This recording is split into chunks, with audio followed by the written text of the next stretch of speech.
Mi mejor amiga se mudó a mi casa durante su divorcio, y comenzó a seducir a mi esposo.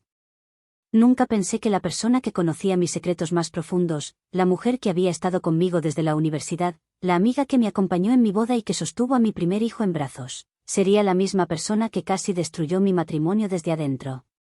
Mi nombre no importa, solo diré que tengo 37 años, 2 hijos y una familia que siempre creí sólida. Mi esposo, Robert, es un hombre reservado pero noble, de esos que no hablan mucho pero siempre están presentes. Yo solía decir que tenía un matrimonio tranquilo, estable, quizá demasiado predecible, pero siempre pensé que eso era algo bueno. Mi mejor amiga se llama Rosemary. Oh, se llamaba. Para entender lo que pasó, hay que saber que nuestras familias eran inseparables. Íbamos juntos a barbacoas, cumpleaños, paseos cortos de fin de semana. Nuestros hijos crecieron prácticamente como primos, y yo la veía a ella como la hermana que nunca tuve. Rosemary estuvo casada por 10 años con Mark, un hombre que siempre pareció estar luchando contra algo invisible. De repente, hace unos meses, ella me llamó en plena madrugada con la voz destrozada, diciéndome que Mark la había dejado por otra mujer. Lo dijo temblando, como si se le estuviera rompiendo el alma por teléfono. ¿Puedes venir?, preguntó entre sollozos. No quiero estar sola. Fui sin pensarlo. Me quedé con ella hasta que amaneció. Le limpié el rostro, la ayudé a empacar algunas cosas, la escuché maldecir la vida y luego llorar como si se deshiciera por dentro. Cuando le propuse que se quedara en mi casa unas semanas, se aferró a mí con tanta fuerza que sentí compasión más que otra cosa. Sabía que su mundo se había derrumbado y yo no iba a permitir que se desmoronara sola. Al principio, tenerla en casa fue sencillo. Los niños estaban felices, Robert se mostraba amable como siempre, y Rosemary pasaba la mayor parte del tiempo durmiendo o intentando comer algo sin que se le atorara el llanto en la garganta. Yo hacía todo lo posible por apoyarla. La acompañé a citas con el abogado, a recoger documentos, a enfrentar la rutina que parecía llenarla de heridas nuevas cada día. Pero hubo un momento, un pequeño detalle, que debió haber sido una alerta. Estábamos en la cocina una tarde, preparando café, cuando Rosemary dijo algo que me hizo sentir un frío extraño. «Tu vida es perfecta», murmuró mientras miraba a Robert entrando por la puerta del patio. «Eres tan afortunada, yo daría cualquier cosa por tener un hombre como él». Me reí, incómoda, y le dije que no hablara así, que Robert era solo un buen tipo, no un premio. Ella sonrió, pero su sonrisa no llegó a los ojos. No pensé mucho más en eso en su momento. Los días se convirtieron en semanas, y Rosemary empezó a recuperarse, al menos en apariencia. Comenzó a arreglarse más, a maquillarse para sentirse humana, según decía. Y aunque lo entendía, había algo en su energía que me inquietaba. Me di cuenta de que observaba a Robert demasiado. Que hacía comentarios que parecían insignificantes, pero tenían un filo oculto. Un día, mientras él arreglaba la bici de mi hijo en el garaje, ella apareció allí con un vaso de limonada y una camiseta que claramente no era suya, o mejor dicho, sí era suya, pero de cuando tenía 20 años. Ese día la vi apoyar la mano en su hombro mientras se reía de algo que él dijo. Robert, incómodo, se movió hacia atrás discretamente, pero ella mantuvo la sonrisa clavada en él. Cuando me vieron entrar, ella se sobresaltó como si yo hubiera interrumpido algo que no debía ver.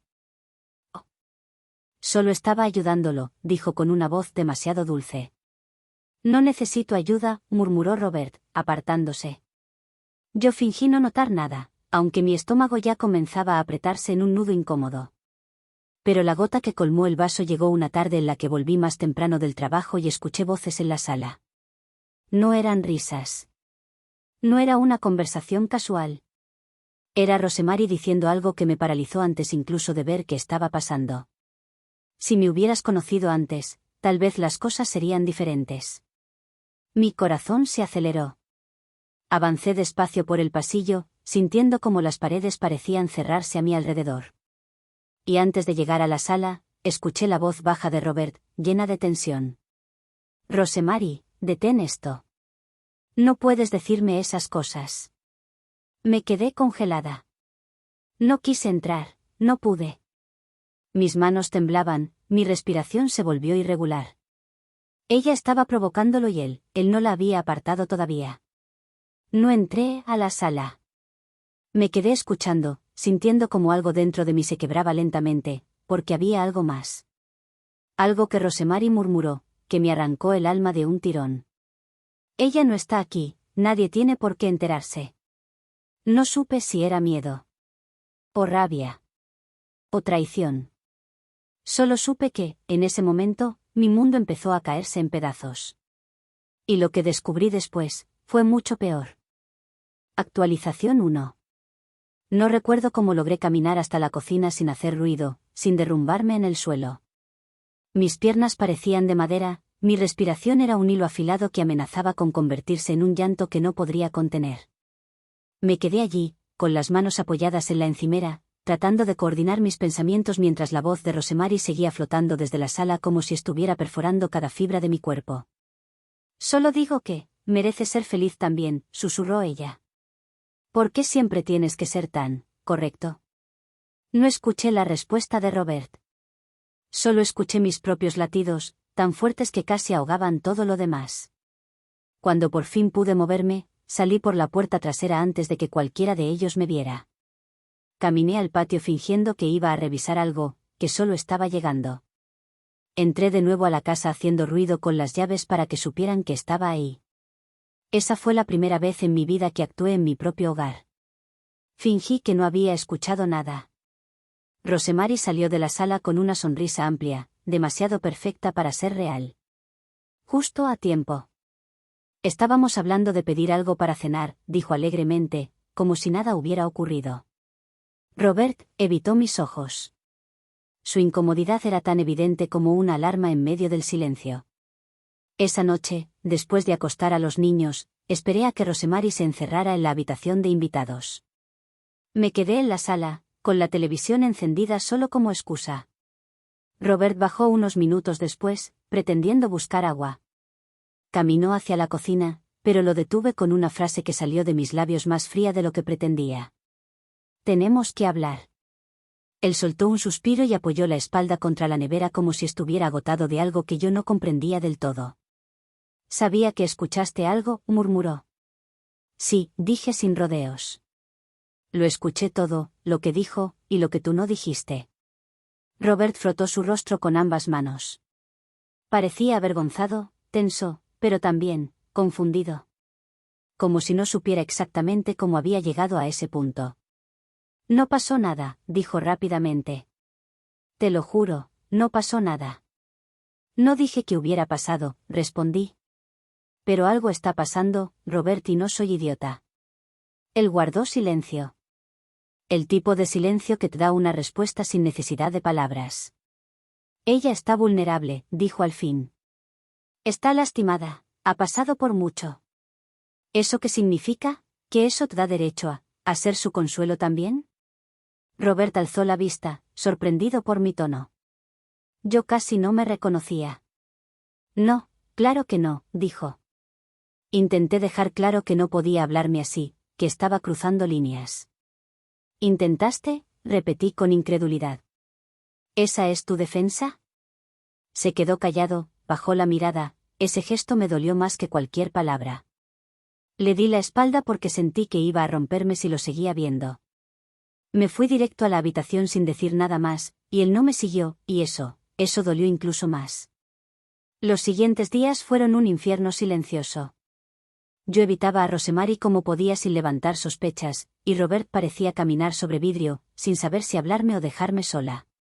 Pero Rosemary actuaba como si nada, se maquillaba más, usaba ropa más ajustada, reía más fuerte cuando Robert estaba cerca. Y yo, torpemente, trataba de proteger mi casa y mi matrimonio como si tuviera que construir muros invisibles entre mi esposo y mi mejor amiga. Hasta que una tarde, mientras yo estaba en la oficina y Robert trabajaba desde casa, me llegó un mensaje de Rosemary que me detuvo el corazón. No te preocupes, ya está mejor. Prometo no meterme más. Solo necesitábamos hablar. Sentí náuseas. ¿Necesitábamos? ¿Desde cuándo Rosemary hablaba por los dos? ¿Desde cuándo ella tenía que tranquilizarme a mí? Llamé de inmediato a Robert, pero no contestó. Volví a llamar. Nada. Minutos después recibí un mensaje suyo. Estoy en el garaje. Hablamos cuando vuelvas. Algo dentro de mí se encendió, un presentimiento oscuro que no podía ignorar. Pedí permiso para salir temprano y aceleré todo el camino a casa. Cuando llegué, estacioné sin apagar el motor. El garaje estaba entreabierto. Caminé hacia allí despacio, con el corazón enredado en mi garganta. Y entonces lo escuché. Un susurro, una risa ahogada, un murmullo que reconocí sin querer reconocerlo. No me faltó aire. Me faltó alma. Me acerqué más, 1, 2 pasos, lo suficientemente cerca como para escuchar claramente la voz de Rosemary. Dije que no iba a decirle nada, pero tienes que decidir, Robert. Mi respiración se congeló. Decidir. Esa palabra me atravesó como una daga. Porque ella no hablaba de mí. No hablaba de amistad. No hablaba de apoyo. Hablaba de elegir. Elegir entre ella y yo. Mi mano tembló sobre la puerta. La abrí. Y lo que vi ahí dentro fue solo el comienzo del desastre que estaba por venir. Actualización 2. El garaje siempre había sido el espacio de Robert, su refugio, el lugar donde guardaba sus herramientas, donde podía estar a solas con sus pensamientos. Pero esa tarde, al abrir la puerta y ver lo que había dentro, dejó de ser un refugio para convertirse en el escenario del momento más crudo de mi vida. Robert estaba apoyado contra la mesa de herramientas, con los brazos cruzados, la expresión tensa, derrotada. Rosemary estaba frente a él, demasiado cerca, tan cerca que si alguno respiraba un poco más fuerte, sus cuerpos se tocarían. Tenía una mano apoyada en su pecho, no en un gesto romántico, sino territorial. Como si ya lo considerara suyo. Cuando me vieron, Rosemary fue la primera en reaccionar. Dio un paso hacia atrás, pero no retiró la mano de inmediato. Hubo un segundo, solo un segundo, en el que dejó su mano reposar sobre él, como una provocación silenciosa. Como un, mírame, como un, ya soy parte de este espacio. Entonces la retiró, con una cara de culpa ensayada, perfecta, como si hubiese practicado frente al espejo. Puedo explicar, dijo Robert, pero yo levanté la mano para detenerlo. No quería escuchar excusas. No quería que empañara lo que mis ojos acababan de ver. Rosemary abrió la boca, pero yo la corté con una sola frase. Sal de mi casa. Ella pestañeó, sorprendida, como si no entendiera que estaba escuchando lo inevitable. ¿Qué? ¿Ahora? ¿Así? Su voz temblaba, pero no era por tristeza. Era por frustración. Por perder control. Rosemary, dije, manteniendo el tono firme porque si no lo hacía iba a quebrarme, agarra tus cosas. No quiero volver a ver tu cara en mi casa. Ella respiró hondo, como si estuviera conteniendo un grito.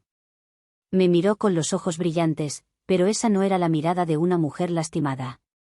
Era la mirada de alguien que había sido descubierto antes de culminar lo que había empezado. ¿De verdad crees que él quiere que me vaya? Miró a Robert. ¿O crees que no te lo dice porque siente lástima? Robert cerró los ojos, como si quisiera desaparecer del universo en ese instante. Yo lo observé, con el pecho tan apretado que parecía que me iba a romper una costilla desde adentro. Robert, dije, sin gritar, ¿quieres que se vaya? ¿Sí o no? Él abrió los ojos lentamente, tragó saliva, y asintió. Sí. Vete, Rosemary. La expresión de ella se transformó en un segundo, los ojos grandes, la mandíbula apretada, los labios tensos. Su rostro pasó de ser frágil a convertirse en algo más oscuro. Más frío. «Te vas a arrepentir», susurró ella. Los dos. Pasó a mi lado sin mirarme directamente, pero rozándome deliberadamente el hombro, como un golpe final, como si dejara un odio silencioso en mi piel. En cuestión de minutos agarró su bolso, su chaqueta y salió por la puerta frontal sin cerrar. La casa quedó tan silenciosa que escuché mi propio pulso retumbando en mis oídos. Robert cerró el garaje con un suspiro largo, como si hubiera salido de un incendio. Yo no, empezó a decir, pero lo corté. No hagas esto más difícil, dije. Solo dime lo que necesito saber. Él se sentó en un banco de madera viejo, hundiendo la cabeza entre las manos. Yo me quedé de pie, observándolo, esperando la verdad, o algo parecido a ella. Después de varios segundos, levantó la mirada. Tenía los ojos enrojecidos, no sé si por rabia, culpa o miedo. Ella estaba mal, dijo. Muy mal. Y al principio, solo intenté ayudarla, juro que no pensé que haría nada más. ¿Y lo hizo?, pregunté, con la voz más baja de lo que esperaba. ¿Lo intentó? Robert no respondió de inmediato. Pero su silencio fue suficiente. Ella me besó una vez, confesó finalmente, hablando casi en susurros, como si la palabra fuera un pecado. La empujé. Le dije que no podía pasar, pero, siguió insistiendo, y hoy vino a decirme que estaba enamorada. ¿Qué yo debía? Se interrumpió. Se cubrió la cara con ambas manos. ¿Qué debía elegir? Sentí un mareo, como si el piso se inclinara lentamente. Elegir. Rosemary le había pedido que eligiera. ¿Y tú?, pregunté. ¿Qué estabas pensando cuando yo llegué? Robert me miró con una expresión que jamás le había visto, ni siquiera en nuestras peores discusiones. No lo sé. Ese, no lo sé, fue una puñalada. Porque significaba que, por un instante, aunque fuera uno, mi esposo dudó de mí. Dudó de todo lo que habíamos construido. Y algo en mi interior, algo que pensé que era inquebrantable, se rajó. Esa noche dormimos en camas separadas. A la mañana siguiente, Rosemary no solo se había ido. Había bloqueado mi número, había eliminado sus redes sociales y lo peor, había dejado una nota en el buzón. Una nota escrita a mano. Con una sola frase. Si supieras lo que realmente pasa cuando tú no estás. Y debajo, un dibujo infantil. Uno que no era de mis hijos. Mi corazón comenzó a latir tan fuerte que me dolieron las sienes. Porque yo reconocía ese dibujo. Y no era reciente. Era de hacía meses. Mucho antes de que Rosemary llegara a mi casa. Rosemary llevaba mucho más tiempo, cerca de mi esposo. Mucho más tiempo del que yo imaginaba. Actualización final. Me quedé sentada en el borde de la cama con la nota de Rosemary temblando entre mis dedos. Era una hoja simple, doblada a la mitad, con esa letra cursiva que yo conocía desde la universidad. Si supieras lo que realmente pasa cuando tú no estás. Y debajo, el dibujo infantil de 3 figuras, un hombre, una mujer y una niña con un moño grande en el cabello. Lo reconocí al instante. No porque fuera mío, sino porque ya lo había visto antes, meses atrás, entre unos papeles arrugados que Rosemary trajo, por accidente, un día en que la ayudé a organizar cosas de su supuesto divorcio.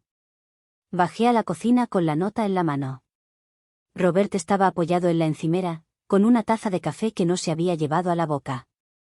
Tenía los ojos hinchados, la piel apagada, como si la noche anterior no hubiera dormido ni un minuto. Dejé la nota frente a él. ¿También vas a decirme que no sabías nada de esto? Pregunté, con una calma tensa que me sorprendió a mí misma. Robert leyó la frase y miró el dibujo como si fuera una bomba a punto de explotar. Nunca había visto esa nota, dijo en voz baja. No te pregunté si conocías la nota, respondí. Te estoy preguntando qué más te callaste. Lo vi tragar saliva, frotarse la cara, como si estuviera tratando de encontrar una versión de la verdad que doliera menos. Ya te dije lo del beso, murmuró. Y lo de hoy en el garaje. Robert, eso no empezó ayer, lo corté. Lo sabes, ¿verdad? Esto viene de antes, mucho antes de que ella pisara esta casa como víctima de un divorcio. Él se apoyó en la mesa, derrotado. Se acercó a mí mucho antes de decirte que Mark la había dejado, admitió con vergüenza al fin. Empezó con comentarios tontos, bromas, cosas que yo pensé que podía ignorar, no quería meter ruido en nuestra vida, creí que se iría apagando sola. Sentí como se me encogía el estómago. Y no lo hizo, dije. Negó despacio. No. Se hizo más fuerte, más directo y cuanto más vulnerables nos veía, más avanzaba. Yo intentaba poner límites, pero también, hizo una pausa, con vergüenza, también me acostumbré a sentir que alguien me miraba así. Ese reconocimiento me dolió más que cualquier beso, no porque hubiera confesado un contacto físico, sino porque dejó claro que hubo partes de él que compartió con ella antes de hablar conmigo. ¿Sabes cuál es el problema? Dije, sintiendo que las palabras me salían solas. No es solo lo que ella hizo, es lo que tú no hiciste, no viniste conmigo, no confiaste en mí, no me diste la oportunidad de proteger lo que teníamos. Robert bajó la mirada, incapaz de sostener la mía. Tenía miedo, susurró. De que no me creyeras, de que perdiera todo por algo que yo pensaba que podía controlar. Solté una pequeña risa amarga. Y por intentar controlarlo tú solo, casi lo pierdes todo igual. Hubo un silencio largo, pesado, sentí que me faltaba aire en esa cocina, todo lo que había sido nuestro, ahora tenía la sombra de ella pegada encima. Necesito espacio, dije por fin. No voy a fingir que esto no pasó, ni que se arregla con un lo siento. No confío en ti, ni en tu criterio y no sé cuándo, o sí, voy a volver a hacerlo. Roberta asintió, como si hubiera esperado esa sentencia. Si quieres que me vaya, empezó a decir. No. Los niños no tienen por qué pagar por esto, lo interrumpí. Te quedas, pero desde hoy, tú duermes en la habitación de invitados. Vi cómo la frase le golpeaba el orgullo y el corazón al mismo tiempo. No discutió. Solo asintió, con los ojos vidriosos. Esa noche, y muchas noches después, fuimos dos extraños viviendo bajo el mismo techo. Compartíamos rutinas, tareas, cenas en familia, pero cuando los niños se iban a dormir, el pasillo hacia las habitaciones parecía un recordatorio de la distancia entre nosotros. Él doblaba hacia la habitación de invitados, yo cerraba la puerta de la nuestra, el silencio se volvió un tercer habitante en la casa. Los niños notaron algo, claro. Los niños siempre notan. El mayor preguntó por qué papá dormía en el cuarto de las visitas. Le dije que a veces los adultos también necesitaban tiempo para pensar. No era una mentira, pero tampoco era toda la verdad. Pasaron semanas así, sin Rosemary, sin llamadas, sin mensajes. Solo su sombra colgada en cada rincón. Robert intentó, poco a poco, acercarse, dejar una taza de té en la mesa. Preguntar cómo había estado mi día, hablar de terapia de pareja. Yo lo escuchaba, pero mantenía la distancia, parte de mí quería creerle, otra parte quería empacar sus cosas y echarlo también. Fue en medio de esa incertidumbre que Mark, el ex esposo de Rosemary, apareció en nuestra puerta. No dramático, no temblando. Solo, cansado. Con el tipo de cansancio que da años de cargar con algo solo. Robert no quiso que entrara al principio, pero yo sí. Necesitaba respuestas que él no podía darme. Nos sentamos en la sala, los niños estaban en casa de mis padres, Mark se tomó unos segundos antes de hablar. Sé que para ti yo fui el que la dejó por otra, dijo, mirándome directo. Y no te culpo. Rosemary es muy buena contando historias donde siempre termina siendo la víctima. No dije nada. La verdad, continuó, es que ella llevaba años siendo infiel, no con una sola persona. Con varias. A veces era algo físico. A veces, emocional. Pero siempre buscando un escenario nuevo donde ser la protagonista. Cuando empezó a pasar más tiempo aquí, yo ya sospechaba que venía por algo más que amistad. Vi a Robert tensarse, avergonzado, apretando las manos sobre las rodillas. ¿Por qué no dijiste nada? Pregunté. Mark soltó una risa cansada. Porque tenía vergüenza, admitió. Porque nadie quiere ser el hombre al que su esposa engaña, mientras afuera la ven como una pobre mujer atrapada. Y porque pensé que, si te lo decía sin pruebas, tú te quedarías con ella y yo sería el malo de la película otra vez. Se inclinó hacia adelante. Vi cómo se pegaba a tu familia, me dijo. Vi cómo usaba tu casa como escenario. No me sorprende que haya intentado cruzar esa línea con Robert. Es lo que hace. No es tu culpa. Y créeme, tampoco es solo culpa de él. Pero tú tenías derecho a saber que, cuando te pidió refugio, ya llevaba mucho tiempo siéndole infiel de esta historia.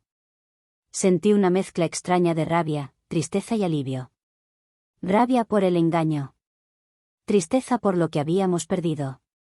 Alivio porque, de algún modo retorcido, la narrativa donde mi esposo era el único monstruo empezaba a romperse. No lo excusaba. Pero cambiaba el peso de todo. Mark se disculpó por no haber hablado antes. Dijo que estaba yendo a terapia para entender por qué había aguantado tanto. Dijo que esperaba que yo también pudiera sanar, fuera con Roberto o sin él, y antes de irse, soltó una última frase. Con Rosemary nunca hubo vidas paralelas, solo escenarios nuevos para el mismo desastre. No dejes que lo que ella hizo sea más grande que todo lo que ustedes construyeron antes. Cuando se fue, la casa quedó en silencio otra vez. Robert y yo nos quedamos sentados, uno frente al otro, sin saber por dónde empezar. No sé si quiero seguir contigo, dije, sincera, con la voz rota. No sé si merezco que lo hagas, respondió él, con tristeza.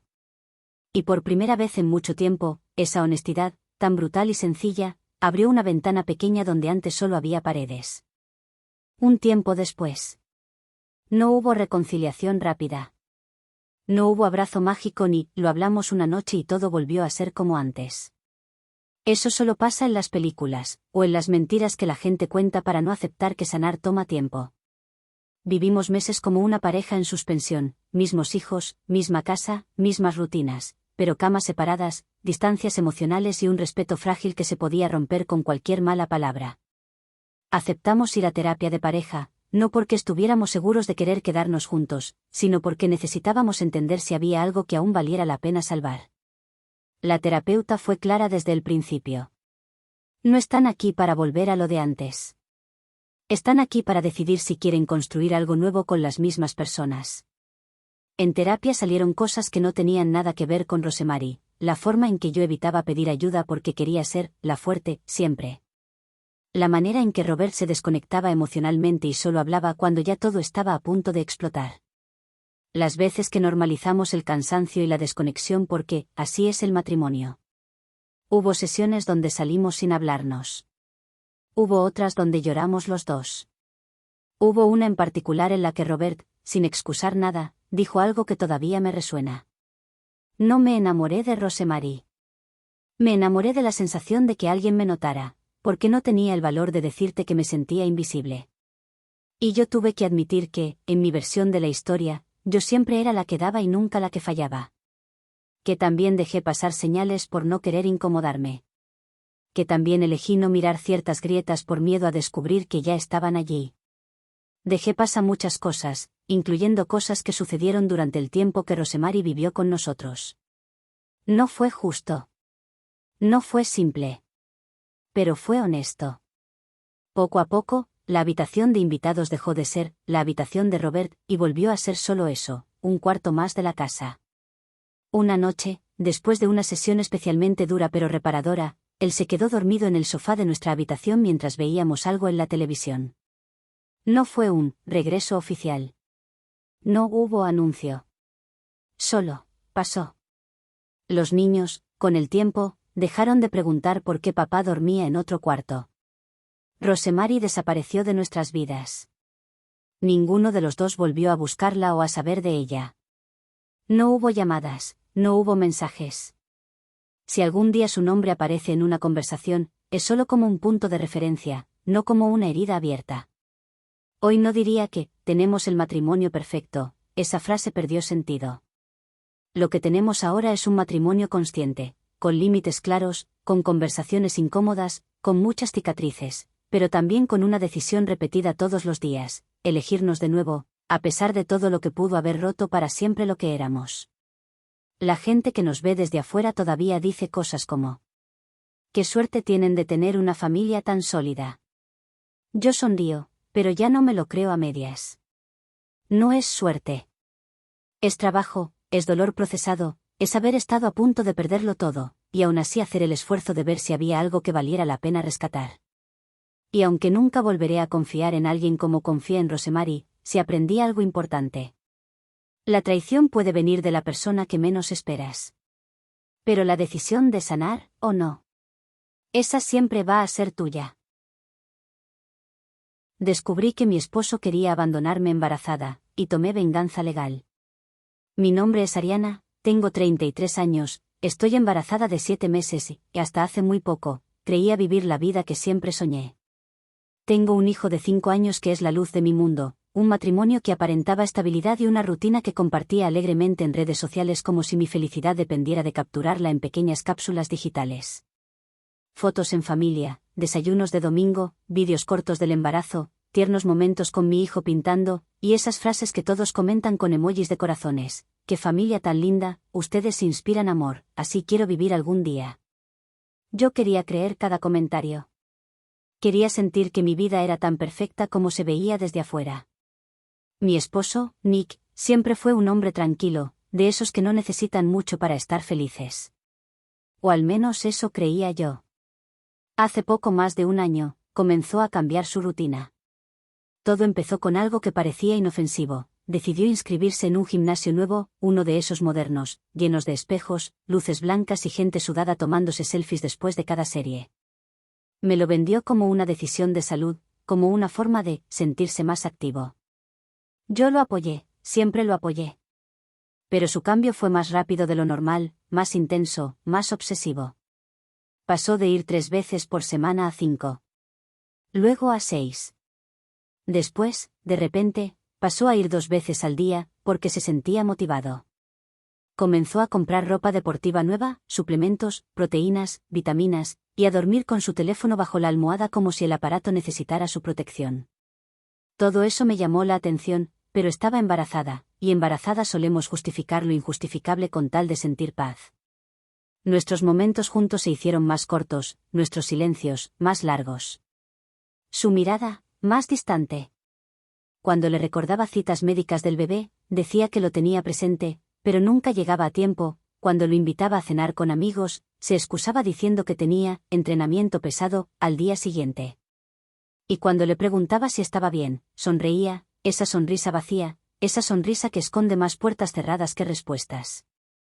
Aún así, yo seguía sosteniendo nuestra imagen perfecta en redes, quizás porque me daba miedo admitir que algo dentro de mi casa, y dentro de mi matrimonio, ya no estaba bien. Subía fotos de nuestra recámara ordenada, de la pequeña ropa del bebé, de los cupcakes que hacía con mi hijo, mientras Nick salía por la puerta con su shaker en la mano y el olor a desodorante deportivo que ya no reconocía. No fue un mensaje, ni un recibo, ni un perfume ajeno lo que me reveló la verdad. Fue algo mucho más simple, y mucho más cruel. Una llamada. Esa noche, Nick estaba cocinando pasta. Yo me sentía pesada, agotada, con dolor en la espalda y los pies hinchados. Él dejó su teléfono en la encimera y dijo: «Voy al baño, regreso en un minuto». Entonces el teléfono vibró. 1 vez. 2 veces. 3. Una vibración insistente, como si la verdad se negara a esperar. La pantalla se iluminó con un nombre. Marcus, Jim. Un hombre que yo apenas había visto 2 veces, un compañero de entrenamiento de Nick, uno de esos tipos que parecen vivir dentro del gimnasio. No era su mejor amigo. No era nadie cercano. Y sin embargo, lo estaba llamando a las 9:48 de la noche. Algo en mi pecho me apretó. No soy de revisar teléfonos, nunca lo fui. Pero esa noche, ese embarazo, esa intuición que solo las madres entendemos, me hicieron contestar. «Ni», dijo Marcus, con una urgencia impropia, sin esperar saludo ni nada. Yo no respondí. Y en ese silencio, él soltó la frase que destruyó mi mundo. «Bro, dime que ya hablaste con Ariana, no puedes irte así, hombre, no puedes mudarte con ella sin decirle nada, esto se te va a explotar en la cara cuando el bebé nazca». Sentí como mis piernas se debilitaban. Como mi respiración se rompía. Como mi garganta se cerraba como si tragara fuego. «Ni», repitió él, sin imaginar que yo era quien escuchaba. Colgué. No porque quisiera evitar más dolor, sino porque ya entendí suficiente. Mucho más de lo que pude soportar en un solo minuto. Nick salió del baño secándose las manos, tarareando una canción como si el mundo fuera un lugar seguro. No notó mi expresión, ni mi temblor, ni el hecho de que estaba sosteniendo su teléfono. Porque un hombre que planea abandonar a su esposa embarazada no se preocupa por leer la temperatura emocional de una habitación. Esa noche no dije nada. Me quedé despierta hasta tarde, mirando nuestro techo, preguntándome cómo iba a proteger a mis hijos. Cómo iba a asegurarme de que nunca se sintieran desechables. Cómo iba a enfrentar un divorcio que yo no pedí, pero que, al parecer, ya estaba en camino. Lo que descubrí los días siguientes, y lo que hice después, no solo cambió mi matrimonio. Cambió mi corazón. Cambió mi vida.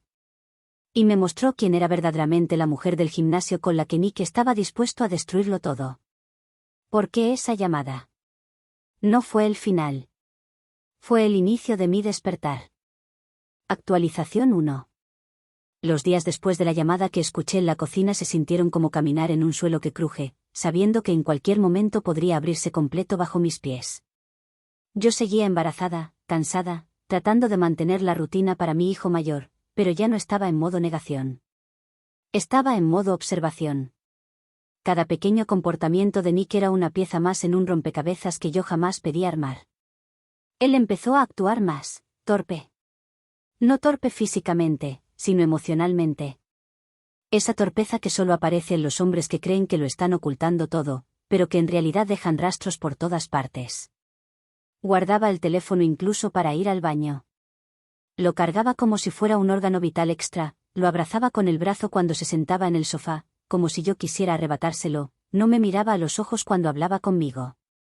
Y, lo peor, ya no me tocaba la barriga. Antes solía hacerlo sin que yo se lo pidiera, ahora la evitaba como si fuera un recordatorio incómodo de la vida que él estaba tratando de abandonar. Y el olor. Ese maldito olor. No era sudor de gimnasio, no era desodorante, era perfume de mujer, dulce, joven, floral. Un olor que no pertenecía a esta casa, ni a mí, ni a ningún lugar donde yo hubiera estado. La primera vez pensé que quizás había pasado cerca de alguien. La tercera vez entendí que ese olor se estaba convirtiendo en parte de su piel. Mi intuición me gritaba que fuera al gimnasio, pero no quería hacerlo impulsivamente. No quería parecer una esposa desesperada. Sin embargo, cuando una mujer embarazada siente que el padre de su hijo está construyendo otra vida, el instinto pesa más que el orgullo. Así que fui. Me inscribí en una clase de movimiento saludable prenatal, para no levantar sospechas. Llegué unos minutos antes, con la respiración agitada más por los nervios que por mi barriga de 7 meses. El gimnasio estaba repleto, música fuerte, máquinas ocupadas, gente tomándose selfies frente al espejo.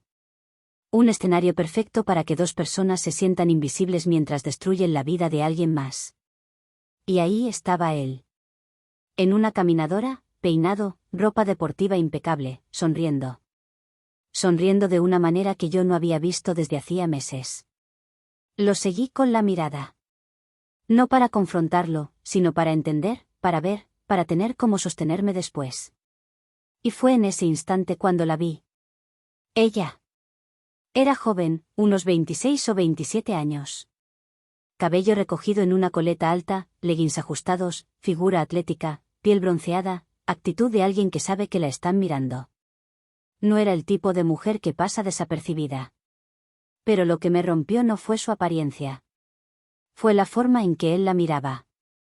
Esa mirada que yo había perdido. Esa mirada que antes iba hacia mí cuando entraba en la habitación. Ella se acercó con una confianza casi cruel, como si ya hubiera ganado. Le tocó el brazo al hablarle. Él no se apartó. De hecho, se inclinó levemente hacia ella. Fue un gesto pequeño, pero suficiente para derrumbar cualquier duda que quedaba dentro de mí. No hice una escena. Solo observé. Porque ese era el momento exacto en el que una mujer decide si se rompe, o si se levanta. Me quedé hasta que la clase terminó. No me vio, al menos eso creí. Salí con el corazón golpeándome las costillas, con las piernas temblando, con el bebé moviéndose como si sintiera mi angustia. Esa tarde, al llegar a casa, algo dentro de mí dejó de sentir y empezó a pensar.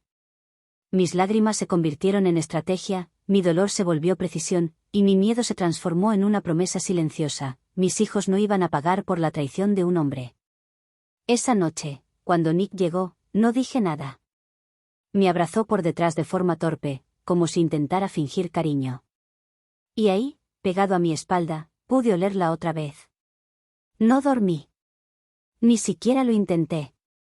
Pensé en mi hijo grande y en cómo iba a cuidarlo cuando todo explotara. Pensé en el bebé que cargaba dentro y en cómo protegerlo de un padre que ya había decidido borrarlo de su nueva vida. Pensé en mis opciones, en mis derechos, en lo que podía perder, y en lo que podía ganar si me movía antes que él. Y cuando escuché a Nick salir al patio esa noche para hacer otra llamada, esta vez con la ventana entreabierta, escuché algo que no solo confirmó mis sospechas, sino que encendió algo más oscuro y fuerte en mí. Samantha, te lo juro, solo espera. Después de que nazca el bebé, me voy. No quiero complicaciones. Samantha. Ahí tuvo nombre. Ahí tuvo peso. Ahí supe que lo del gimnasio no había sido una coincidencia, ni la llamada de su amigo tampoco. No pude escuchar más, cerré la ventana, me senté en el borde de la cama, con la mano en el vientre. Y entendí algo.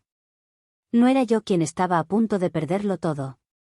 Era él. Y todavía no lo sabía. Actualización 2. Los días siguientes a esa conversación con la abogada fueron una mezcla extraña de calma aparente y guerra silenciosa. Por fuera, yo seguía siendo la esposa embarazada que doblaba ropa de bebé, ayudaba a mi hijo con sus dibujos y sonreía en las fotos familiares. Por dentro, ya no era la mujer confundida que escuchó una llamada por accidente. Era alguien que estaba contando pasos, tiempos, movimientos. Esperando el momento exacto en que todo iba a romperse, pero a mi favor. Nick siguió con su rutina de siempre, gimnasio, trabajo, gimnasio otra vez. A veces inventaba reuniones de última hora, pero ya ni siquiera se esforzaba en sonar convincente. Es curioso, cuando una persona cree que tiene el control de todo, también cree que los demás son tontos. Yo lo veía moverse por la casa como actor de obra barata, con flores de supermercado, abrazos calculados y besos que llegaban siempre 5 segundos tarde. Mientras tanto, mi carpeta de pruebas crecía. Guardé capturas de los mensajes con Samantha, comprobantes de sus horarios, la conversación del apartamento, el «no me la quiero jugar con los niños», sus salidas exactamente después de cada mensaje «nos vemos hoy». Cada captura no era solo un archivo, era un ladrillo en el muro que estaba construyendo para protegerme a mí y a mis hijos de su egoísmo. Una tarde de sábado, todo se aceleró. Nick se había ido al gimnasio temprano. Mi hijo estaba en casa de mis padres pasando el día con los abuelos, yo estaba sola, con la panza hinchada de 7 meses y un cansancio que me atravesaba los huesos. Tenía pensado aprovechar el silencio para descansar un poco cuando escuché golpes insistentes en la puerta, no timbre, no toques suaves. Golpes, como si alguien estuviera peleando con el aire. Me asomé por la ventana lateral. Era ella. No la había visto tan de cerca desde el gimnasio, pero la reconocí en el mismo segundo, Samantha. Leggings negros, top ajustado, chaqueta deportiva, expresión alterada. Estaba mirando alrededor, como si temiera que algún vecino grabara la escena, pero aún así insistía con la puerta. Abrí. No porque quisiera hablar con ella, sino porque estaba lista.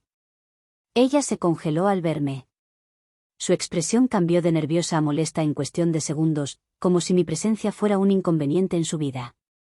¿Tú eres Ariana?, preguntó, como si no lo supiera. La miré a los ojos. Tranquila. Sin bajar la mirada. Sí. Samantha apretó los labios.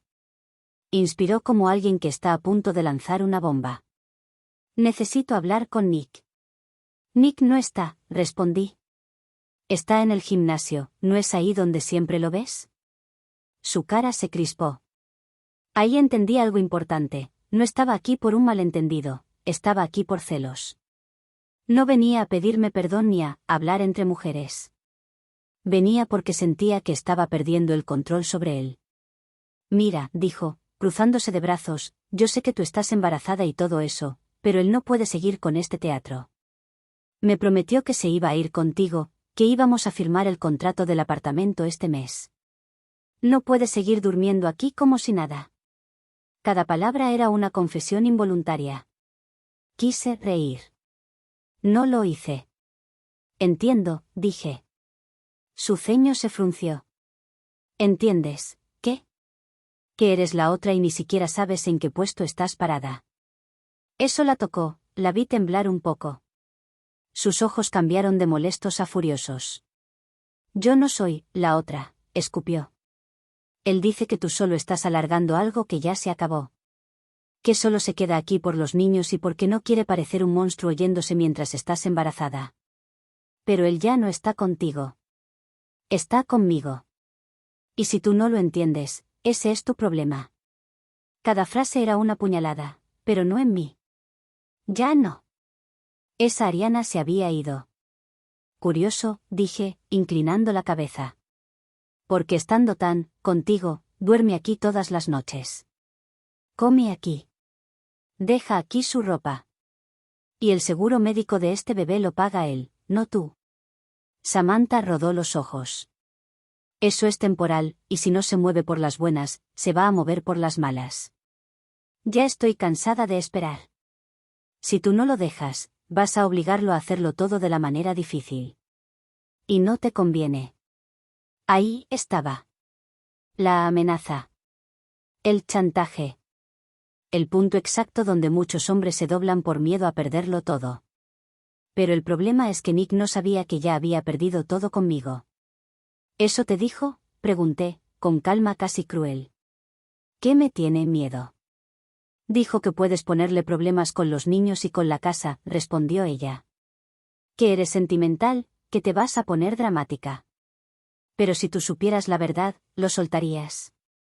Lo estás reteniendo por egoísmo, y eso sí es feo. Tragué aire despacio. Cada palabra que decía era una pieza más que podía usar en un juicio, si quería. Perfecto, dije, abriendo un poco más la puerta. Entonces pasa. Ella me miró como si no hubiera escuchado bien. ¿Qué? Pasa, espera a Nick adentro. Total, tú dices que la que está de más soy yo, ¿no? Qué mejor que él decida a quien quiere ver primero cuando llegue. La expresión de Samantha cambió otra vez, por un segundo, vi inseguridad, pero la adrenalina del drama la ganó y entró. La hice pasar a la sala. Se quedó de pie, mirando alrededor como si intentara medir cuánto de esa casa le iba a tocar cuando él se fuera. Nos sentamos en silencio, el bebé se movía dentro de mí como si sintiera la tensión. Pasaron 15 minutos. 20. 30. Hasta que escuchamos la llave en la puerta. Nick entró con su mochila del gimnasio y una sonrisa automática que se borró tan rápido que parecía un glitch. ¿Qué pasó?, preguntó, mirando primero a Samantha, luego a mí, luego a Samantha otra vez. El color se le fue del rostro. Cierra la puerta, Nick, dije. Tenemos mucho que aclarar. En ese momento, supe que el juego había terminado. Ya no iba a seguir fingiendo ignorancia. Y él lo entendió también. Era la primera vez, en meses, que lo veía realmente asustado. Y, honestamente, me sentí en paz. Actualización final. Nick se quedó paralizado en la entrada, sosteniendo su mochila como si fuera un escudo inútil ante una verdad demasiado grande para ignorar. Samantha cruzó los brazos, buscando validación en su mirada, como si aún creyera que él iba a protegerla. Pero la expresión de Nick no era amor, ni complicidad. Era puro pánico. El pánico de alguien que ve cómo sus dos mundos, el oficial y el clandestino, acaban de colisionar de frente. Cerró la puerta lentamente. ¿Qué es esto?, murmuró, con esa voz quebrada de quien ya sabe que perdió. Me quedé de pie. No tenía que gritar, no tenía que llorar. El silencio era suficiente para cortar el aire. Tienes visitas, dije. Las dos mujeres a las que les has estado mintiendo. Nick miró a Samantha con desesperación. Samantha, ¿por qué viniste? Te dije que no podías venir aquí. Ella rió con incredulidad, una risa amarga, hiriente. Porque estoy cansada, Nick. Cansada de que te escondas detrás de tu esposa embarazada. Cansada de que me prometas cosas y no cumplas. Cansada de esperar a que dejes una vida que ya no quieres. Tú dijiste que estabas conmigo. Nick se pasó las manos por el rostro, como si intentara arrancarse la realidad de encima. No debiste venir, balbuceó. No entiendes lo que estás causando. ¿Y tú entiendes lo que causaste tú?, intervine, con una calma que lo desarmó por completo. Porque aquí no hay víctimas, Nick. Solo consecuencias. Samantha me lanzó una mirada de odio puro. Tú eres el obstáculo aquí, no él, dijo, elevando la voz. Si lo dejaras ir, nada de esto estaría pasando. Me quedé en silencio por unos segundos. La observé detenidamente, con compasión teñida de desprecio. Él no está aquí porque yo lo retenga. Está aquí porque tú nunca fuiste su prioridad. Solo fuiste su escape. Su gimnasio no era un lugar para entrenar, era una coartada. Ella retrocedió un paso, como si la hubiera empujado. Nick intentó intervenir. Ariana, yo puedo explicarlo. No, lo corté. Tú no explicas. Tú haces. Y lo que hiciste ya está documentado. Fui hacia la cocina. Ya sabía lo que venía. Tomé las dos carpetas, la azul con todas las pruebas, y la negra con la solicitud de divorcio. Las coloqué sobre la mesa, despacio, con precisión quirúrgica. Aquí, dije, tocando la carpeta azul, está todo lo que necesito. Tus mentiras, tus mensajes, tus planes, tus intentos de mudarte sin avisar, los documentos del apartamento que ibas a firmar, todo. Nick abrió la carpeta con manos temblorosas. Samantha se inclinó para mirar. Su rostro perdió color. Tú no puedes usar esto, dijo Samantha, con furia defensiva. Él y tú estaban separados emocionalmente. Él dijo que ya no te quería. Y aún así dormía conmigo todas las noches, respondí. ¿Eso te parece una separación emocional? Ella tragó saliva, Nick parecía a punto de colapsar. Abrí la carpeta negra. Y esta, continué, es mi solicitud de divorcio, ya firmada. El abogado solo necesita tu firma para completar el proceso. Nick dejó caer el papel como si quemara. Ariana, por favor, no hagas esto. Podemos arreglarlo. Yo puedo cambiar. ¿Por qué ahora?, pregunté. ¿Por qué Samantha te chantajeó? ¿Por qué te vio conmigo? ¿Por qué se cansó de esperar y vino a marcar territorio? ¿O por qué te acabo de mostrar lo que voy a presentar ante el juez? No respondió. Samantha lo miró con asco. ¿En serio estás rogándole? A mí me prometiste que ya habías terminado con ella. Nick intentó acercarse a mí, pero levanté la mano. Ni un paso más, habla desde ahí. Su respiración era un sollozo contenido. Yo no quiero perder a mis hijos. Tú los perdiste el día que decidiste reemplazarlos por pesas y mensajes a escondidas, dije. Pero tranquilo, yo no te los voy a quitar, el juez decidirá. Samantha resopló. Esto es ridículo, no tienes por qué arruinarle la vida. Sonreí con frialdad. Él la arruinó solo, yo solo estoy presentando pruebas. Ella abrió la boca para responder, pero Nick la detuvo. Samantha, vete, dijo, casi suplicando. Por favor, vete ya. El silencio que siguió fue brutal. Ella lo miró con rabia viva, con incredulidad, con humillación. ¿De verdad, me estás diciendo que me vaya, después de todo lo que hicimos por meses, después de todo lo que dejé por ti? Nick no respondió. Samantha golpeó la mesa con la mano. Esto no termina aquí, gritó, antes de salir dando un portazo. La casa tembló. Nick se dejó caer en la silla. Ariana, yo lo siento. No me interesa, dije. El divorcio se firma esta semana. Él levantó la mirada, desechó, vencido. No hay nada que pueda hacer. Lo miré directo a los ojos. Puedes firmar. 6 meses después. El divorcio se finalizó. La juez fue clara: abandono premeditado, infidelidad comprobada, intención de desamparo emocional durante el embarazo.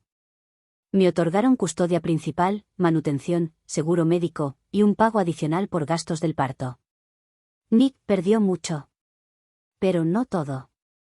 Se quedó con las consecuencias que él mismo provocó. Samantha desapareció del panorama. Escuché que tuvo problemas con el gimnasio por comportamiento inapropiado con otros entrenadores. No investigué. No tenía razón para hacerlo.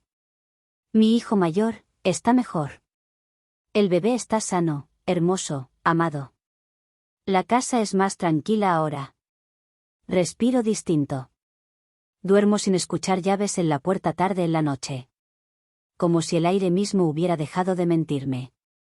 A veces, Nick escribe correos largos pidiendo perdón. Los leo.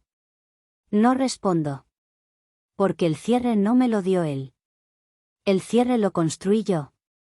Y mis hijos crecerán sabiendo que su madre no se quedó esperando a que la abandonaran, sino que actuó antes de que alguien más decidiera por ella. Mi esposa me engañó, y el hotel me envió la prueba por correo. Nunca pensé que me tocaría escribir algo así a mis 64 años. Uno llega a esta edad creyendo que ya ha visto lo suficiente como para no sorprenderse de nada, que el amor y el dolor ya no pueden agarrarlo desprevenido. Pero la vida, siempre tan irónica, decidió recordarme que uno nunca deja de ser vulnerable, ni siquiera cuando ya solo quiere paz, rutina, un café al amanecer y un silencio amable al anochecer. Mi esposa, Clara, tiene 37. 27 años de diferencia. Me enamoré de ella cuando yo ya había vivido lo suficiente para valorarlo quieto, y ella todavía caminaba con la energía de quien siente que el mundo está por abrirse. Contra todo pronóstico, fue ella quien insistió en que funcionaría. Yo le creí.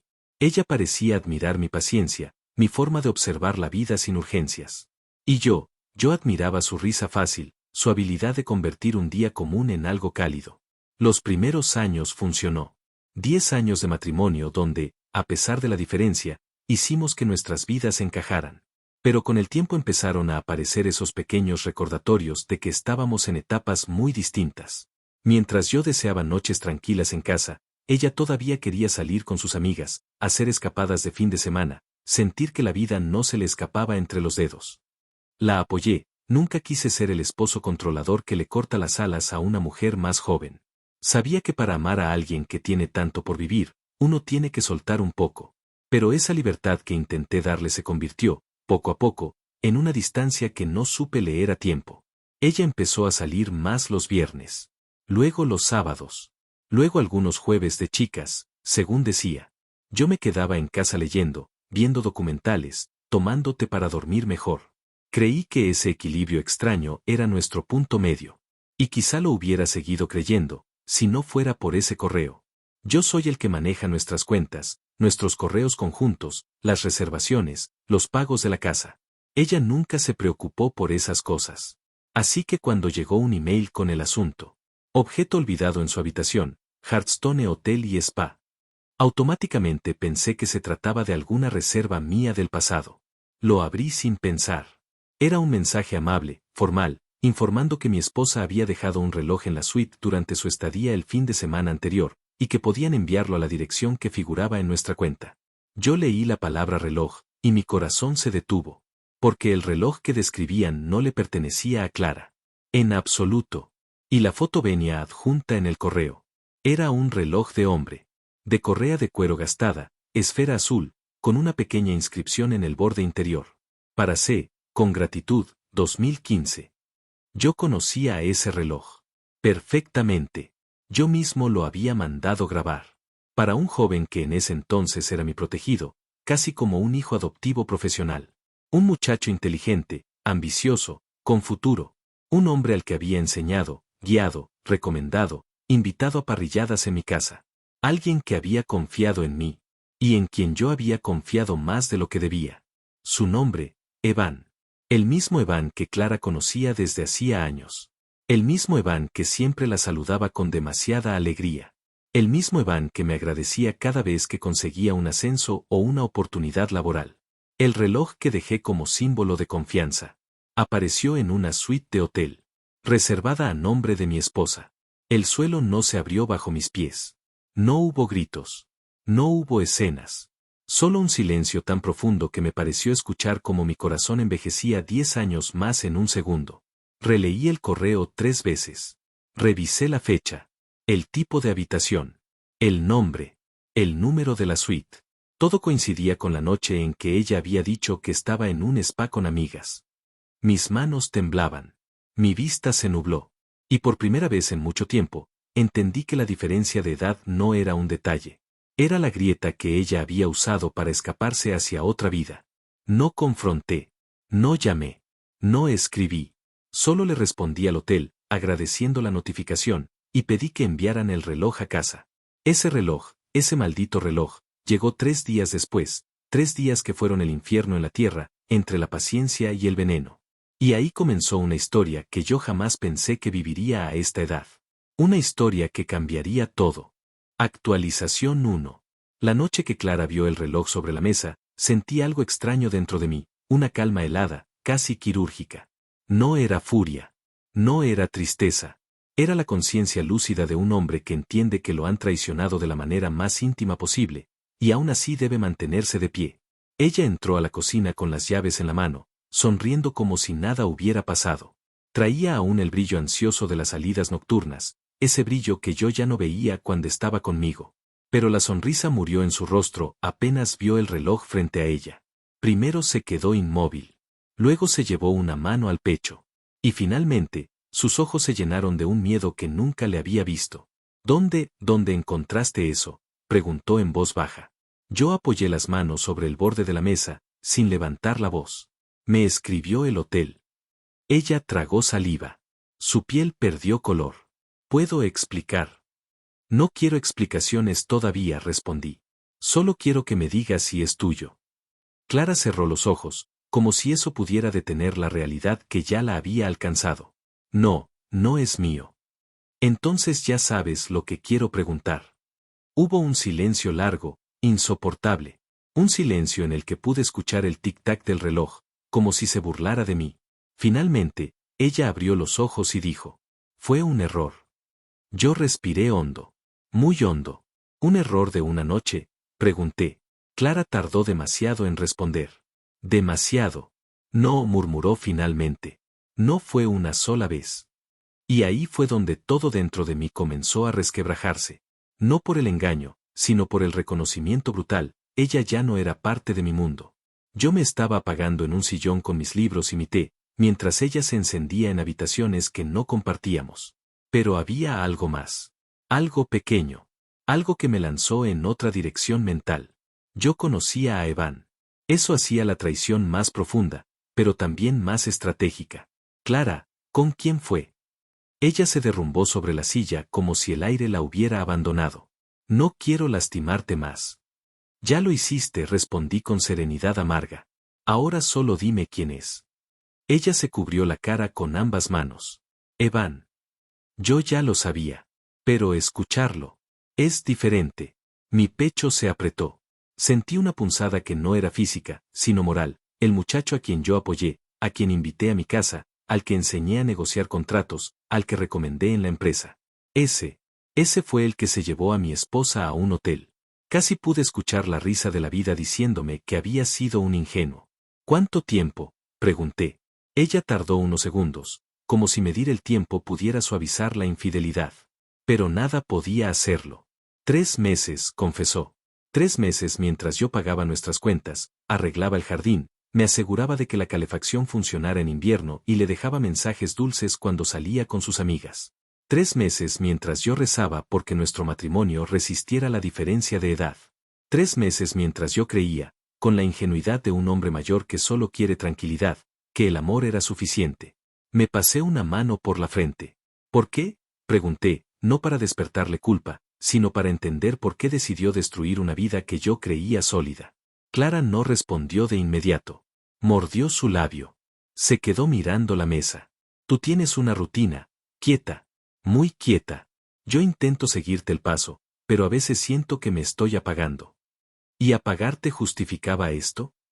No, susurró. Pero con él, me siento viva. La frase cayó como un golpe seco. Me sentí viejo. No físicamente, sino invisible. Ella siguió. Tú eres bueno conmigo. Eres un hombre decente.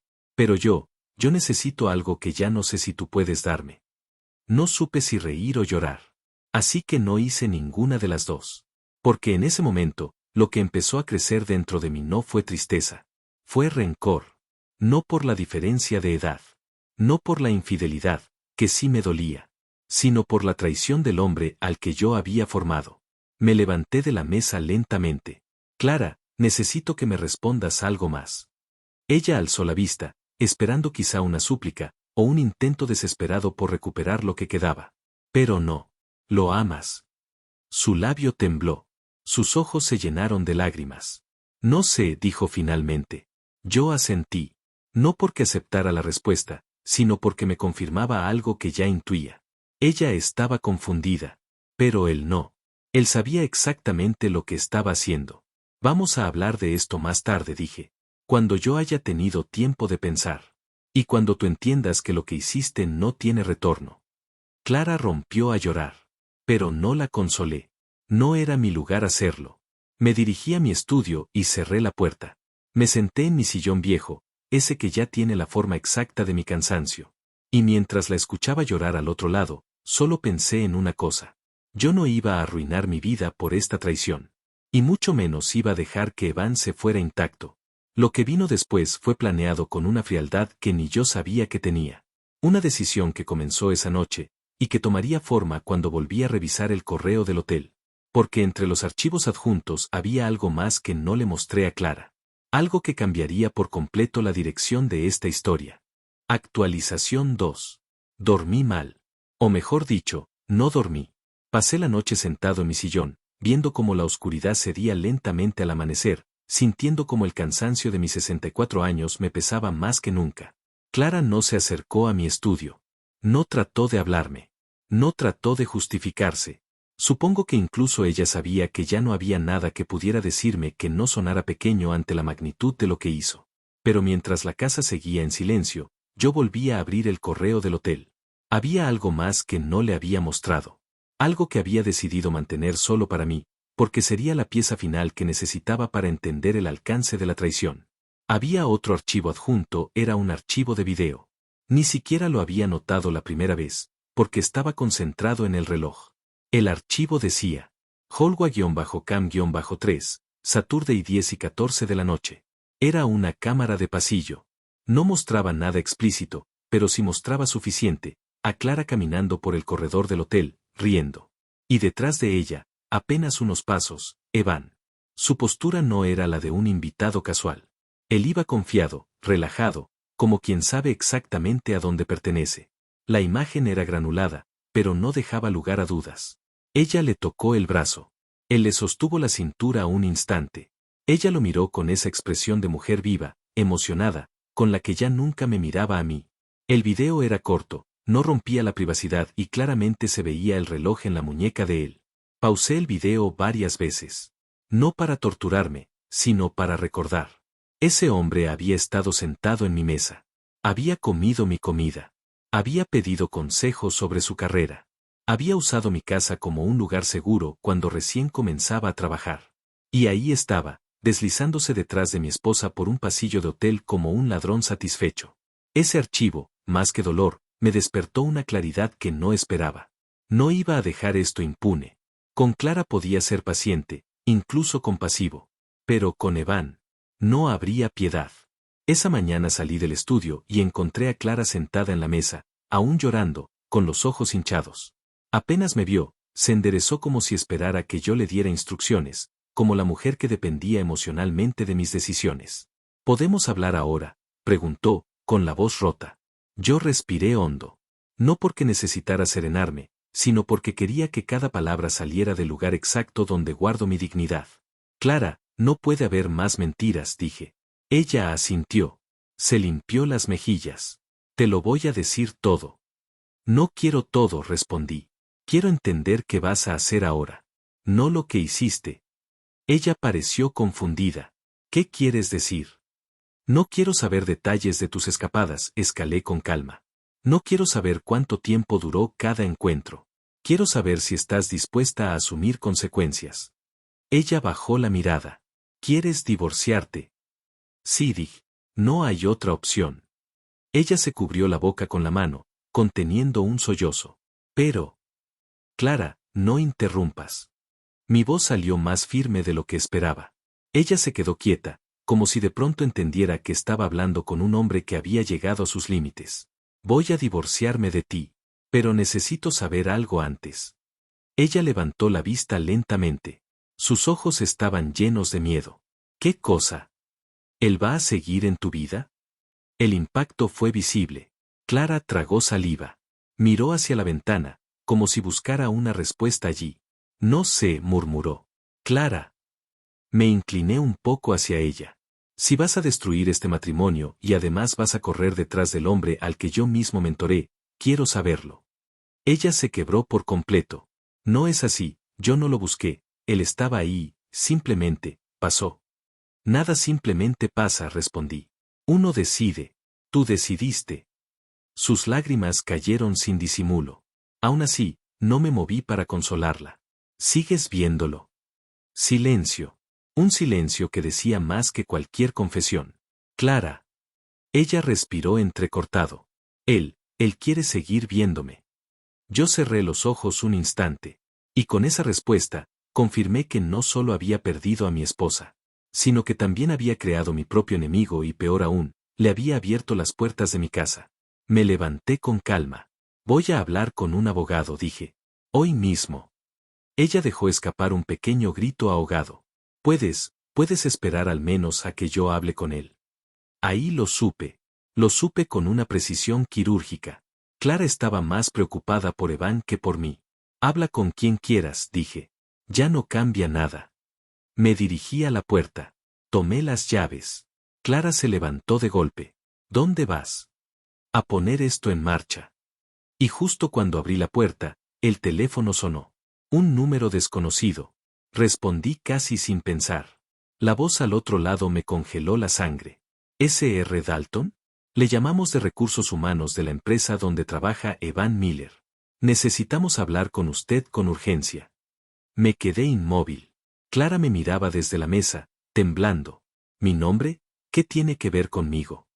Pero antes de que pudiera seguir preguntando, la mujer al teléfono dijo algo que me dejó una sola opción. Señor, Evan Miller declaró que usted está involucrado en un conflicto que afecta su entorno laboral y personal. Necesitamos que venga hoy. No podemos dar más detalles por teléfono. Clara palideció. Yo apreté los dientes. Evan no solo me había quitado a mi esposa, ahora estaba usando mi nombre para protegerse a sí mismo. Y esa jugada sucia, fue lo que finalmente encendió dentro de mí un fuego que no había sentido en décadas. No era dolor.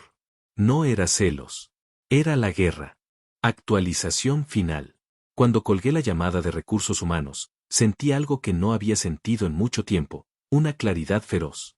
Esa clase de lucidez que aparece cuando uno es traicionado por dos personas a quienes les dio más de lo que jamás recibieron de nadie. No había tiempo para lamentos. No había espacio para dudas.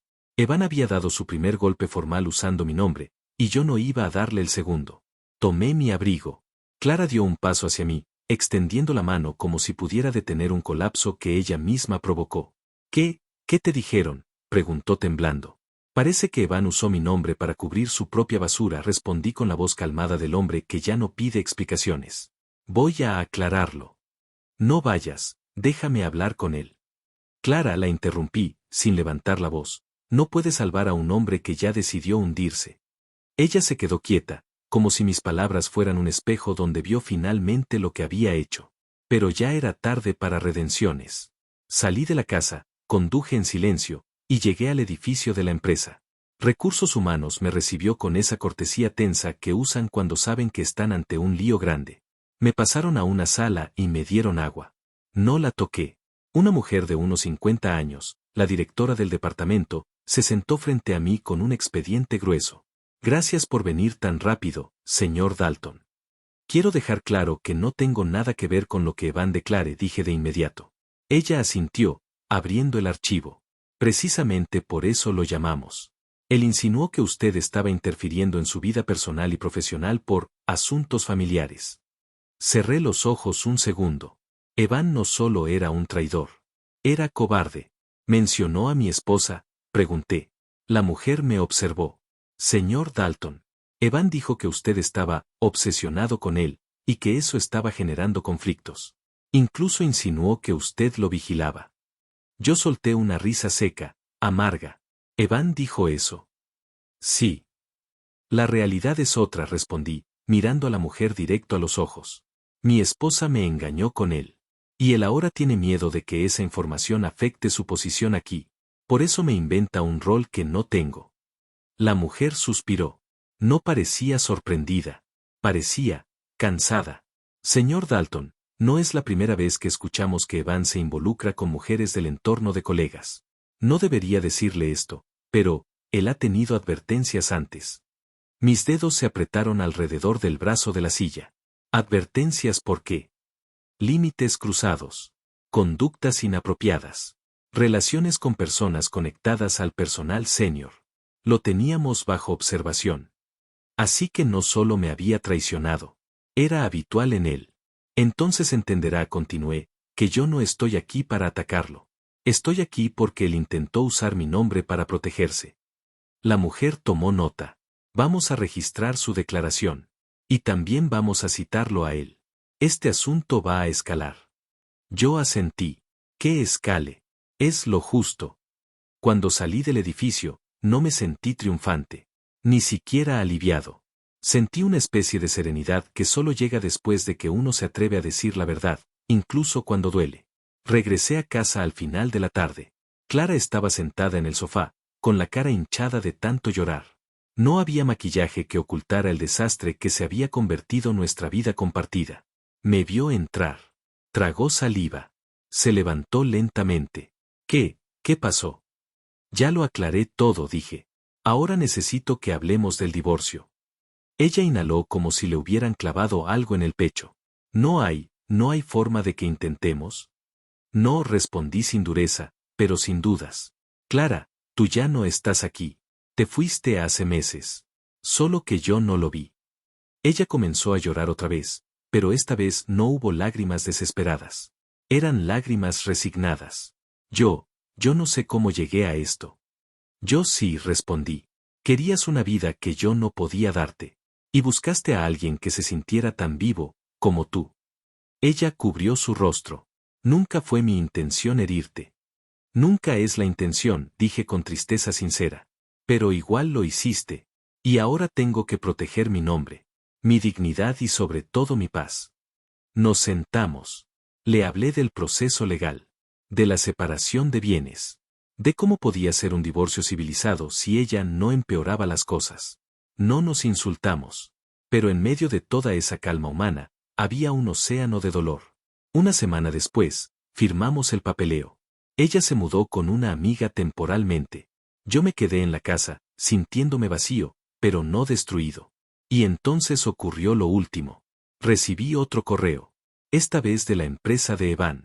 Fue despedido. Por conducta inapropiada. Por afectar la reputación de colegas. Por intentar manipular información interna para proteger su vida personal. Clara vino a mi casa esa noche. No para volver. Solo para decir. No pensé que él fuera capaz de arruinarlo todo. Yo la miré con compasión amarga. Yo sí. Ella bajó la cabeza. No pidió volver. No pidió hablar más. Y ese fue el cierre final. El amor que alguna vez tuvimos no desapareció entre gritos. Desapareció en la decepción lenta. En la verdad dicha tarde. En el peso de la vida que ya no encajaba. 6 meses después. La casa está más silenciosa, pero menos tensa. No he vuelto a ver a Clara, excepto por un mensaje donde me agradeció haber manejado todo con dignidad. No le respondí. Algunas despedidas merecen su propio silencio. Evan se mudó a otra ciudad, según supe por un excolega. Su nombre quedó marcado en el sistema corporativo por conducta inapropiada. Ese es un sello que no desaparece. A veces, cuando camino por el vecindario, pienso en cómo la vida puede romperse de un día para otro. Pero también pienso en cómo uno puede reconstruirse a cualquier edad. Tengo 65 ahora. Camino más despacio. Leo más. Tomo el sol. Y cada tanto, cuando preparo té en la noche, miro la mesa donde el reloj permaneció hasta que me deshice de él. Y sonrío. Porque lo que comenzó como una traición, terminó siendo libertad. Mi esposo juraba amarme, hasta que su hijo de 4 años apareció en nuestra puerta. Siempre pensé que conocía a mi esposo. No en ese sentido superficial en el que la gente dice, llevamos años juntos, claro que lo conozco, sino en un nivel más profundo, casi visceral. Creía que podía anticipar sus gestos, sus silencios, su manera de respirar cuando estaba nervioso, incluso el modo en que su voz cambiaba cuando intentaba ocultar algo insignificante, como una compra innecesaria o un mal día en el trabajo. Nunca imaginé que detrás de esa familiaridad había un espacio oscuro, un rincón que él decidió enterrar hace casi 5 años, y que regresaría a mi puerta como un ladrón que toca sin prisa porque sabe que nadie espera su visita. Era una tarde tranquila, de esas donde la vida parece ir por un carril seguro. Yo estaba revisando recetas en el teléfono, pensando en qué cocinar esa noche, mientras él trabajaba en su oficina improvisada en casa. Casi pude escuchar la normalidad respirando entre las paredes. Y entonces sonó el timbre. No sé por qué, pero desde ese primer segundo sentí una inquietud extraña, como una alarma silenciosa advirtiéndome que no debía abrir. Pero la rutina me empujó, así que fui hasta la entrada, abrí la puerta y encontré a un mensajero con un sobre manila grueso, dirigido a mi esposo. Un sobre oficial. Blanco. Pesado. ¿Puede firmar?, dijo él, sin levantar mucho la mirada. Firmé sin pensar y entré con el paquete. Lo dejé sobre su escritorio como si nada, pero él lo vio y, apenas notó el remitente, su rostro se puso pálido. No pálido de susto, sino pálido de alguien que reconoce un fantasma. ¿Qué es eso?, pregunté, sintiendo como algo se tensaba dentro de mí. Él no respondió de inmediato. Se quedó mirando el sobre como si contuviera una bomba activada. Finalmente lo tomó con manos temblorosas y lo abrió. El silencio que siguió fue tan profundo que sentí cada latido de mi corazón golpeando en mi pecho. Dime qué es, insistí, esta vez con la voz más firme. Él tragó saliva, abrió los papeles, los recorrió con los ojos y después me miró como si se le hubiera derrumbado el mundo. Pero aún así no hablaba. Yo sentí un impulso extraño entre querer abrazarlo y querer arrancarle los papeles de las manos. Es una demanda de paternidad, dijo finalmente, como si le costara respirar. Mi cerebro tardó unos segundos en procesarlo. Paternidad. Niños. Él. Una demanda. Me pareció ridículo, ajeno, imposible. Pero su expresión no dejaba espacio para bromas crueles o malentendidos burocráticos. Tomé el documento y lo leí. Ahí estaba su nombre, su dirección, su fecha de nacimiento. Y debajo, la información de un niño de 4 años.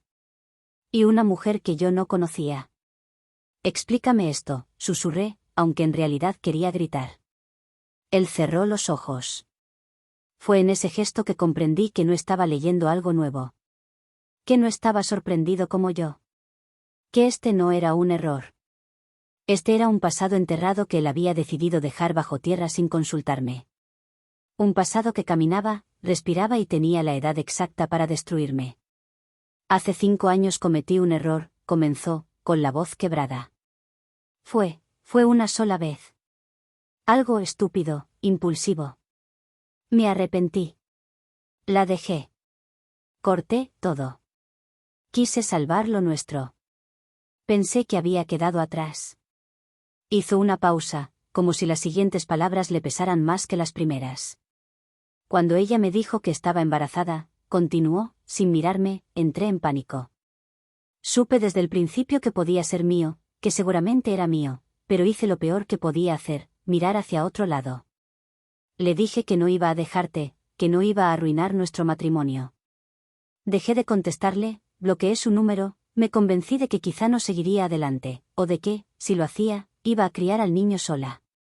Y como nunca volvió a buscarme, me repetí una y otra vez que todo se había quedado ahí. Que mientras nadie tocara nuestra puerta, ese error no existía. Sentí el mundo girar. 5 años. Nuestro matrimonio estaba en su mejor etapa. Habíamos viajado, celebrado aniversarios, reído como adolescentes. Yo jamás sospeché nada. Para mí, nuestra vida juntos era la prueba de que el amor podía sobrevivir a cualquier cosa. Hasta que descubrí que, en pleno, mejor momento, él había compartido su cuerpo, su intimidad, su existencia, con otra. Y lo peor, que había vivido conmigo todos esos años sabiendo que allá afuera podía haber un niño que era su hijo, y aún así eligió callar. ¿Y este niño?, pregunté, aunque la respuesta estaba escrita en cada palabra del documento. Él tragó saliva. Siempre supe que podía existir, respondió, temblando. Sabía que ella estaba embarazada cuando corté todo. Pero después no supe nada más. No recibí fotos, ni mensajes, ni llamadas. Nada. Me convencí de que, o no había seguido adelante, o había decidido criarlo sola sin decirme nada. Y yo hice lo más cobarde, no preguntar. No quise saber. No quise ver.